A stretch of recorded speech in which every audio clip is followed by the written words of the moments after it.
Bonjour tout le monde, donc je m'appelle Bastien, c'est la première vidéo d'un nouveau concept où je vais recenser les albums que j'ai écoutés durant chaque mois de l'année 2025, en tout cas si je tiens pendant ces 12 mois.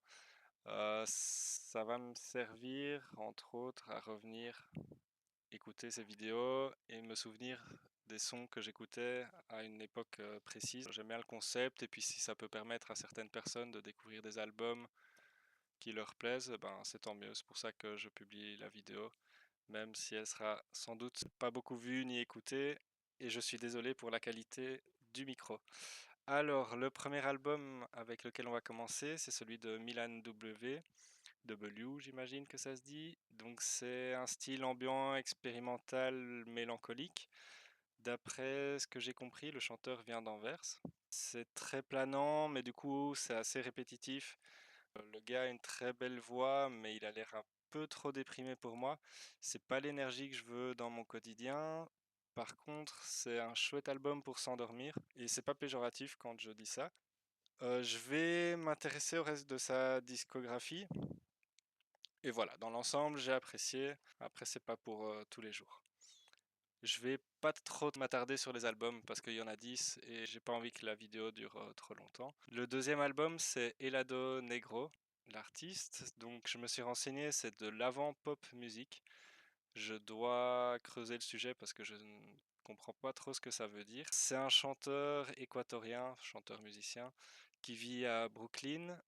Il chante en anglais et en espagnol. C'est un album plutôt feel good avec pas mal de percussions et de synthé. Je vais m'intéresser au reste de sa discographie. C'était plaisant, j'ai bien aimé. Oui, je vais même le mettre devant Milan W. Ensuite, on passe à Tissis Lorelei. Je crois que c'est un groupe de New York. C'est assez difficile à qualifier le style de musique parce que elles se ressemblent pas trop entre elles, je trouve.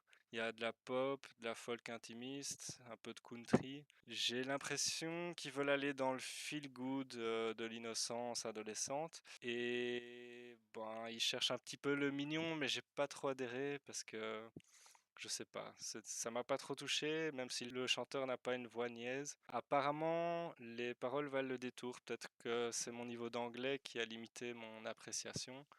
Mais voilà, du coup, j'y retournerai pas. On passe au suivant, c'est Channel Beats. Donc, c'est de la musique qui vient de New York. C'est de la musique alternative. C'est assez planant. C'est un peu comme dans un rêve. Du coup, pour installer ce ressentiment, certaines musiques sont assez répétitives. J'ai aimé la proposition, c'est pas ce que j'écouterai tous les jours non plus.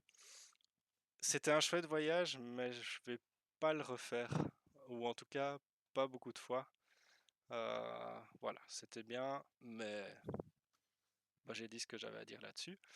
Ensuite, on passe à Erika de Casier, une Danoise de 35 ans qui a une maman belge. À chaque fois qu'il y aura un lien avec la Belgique, je vais le dire. Et elle a un père capverdien. Donc c'est un album R&B très mignon, peut-être un peu trop. Quand j'écoutais l'album, je sais pas, j'avais l'impression d'être une jeune adolescente qui essuie des peines de cœur. C'est pas mon genre de choses que je souhaite ressentir. La chanteuse, par contre, a une voix super douce qui me plaît. J'ai cru comprendre qu'elle faisait partie d'un groupe avant. Je vais m'intéresser au groupe et je vais classer ça dans. Pouah. Mais on passe à Chief Keef. C'est pas vraiment un album, c'est une mixtape. C'est un rappeur de Chicago qui fait de la trap et de la drill, donc il y a de l'énergie, des grosses basses. Je comprends pas tous les thèmes, mais ça a quand même l'air d'être ouais, la rue, les femmes, enfin les thèmes habituels. Ça m'aurait peut-être plus parlé il y a quelques années. Je vais quand même écouter la mixtape numéro 1. C'est pas déplaisant, mais c'est pas incroyable non plus. Je vais aussi le mettre dans. Mais on passe à Kendrick Lamar. Bon, je sais pas si je dois vraiment le présenter. C'est le rappeur de Compton. 2024, c'était une grosse année pour lui avec son clash contre Drake. Il y a beaucoup de variétés dans les prods, donc on s'ennuie pas.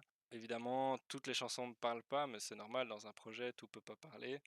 Mais dans l'ensemble, c'est un super album. J'ai rien à rajouter. J'ai passé un super moment. Ouais, je crois que je peux même le mettre dans incroyable. C'est autour de Bébé Jack ou Bébé Jacques, rappeur d'Île-de-France. Donc c'est une atmosphère mélancolique avec un beat percutant. J'aime son style, ça se démarque dans le paysage français.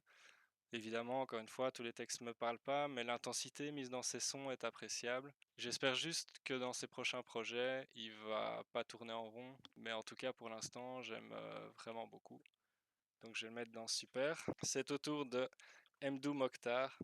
C'est un artiste originaire du Niger. J'ai dû me renseigner, mais apparemment il chante en tamatchek, c'est la langue des Touaregs. Il pose sa voix sur des riffs de guitare électronique hypnotique. J'ai vraiment apprécié l'album, ça m'a mis la patate. Par contre, c'est pas du tout ce que j'écoute d'habitude. Donc je comprends que ce soit super bien fait, c'est super bien produit. La guitare est folle, mais malheureusement, j'y retournerai pas. Donc, moi, je vais le mettre dans bon. Ouais, entre Elado Negro et Milan W. Et enfin, le dernier, donc c'est Hippocampe Fou. C'est encore un rappeur qui vient de Thonon-les-Bains. C'est son 8e album. Les thèmes de l'album m'ont beaucoup parlé parce que je suis aussi dans la trentaine. Ça fait plaisir, des chansons qui parlent pas des choses vues et revues. Ça change. Franchement, j'ai super bien aimé l'album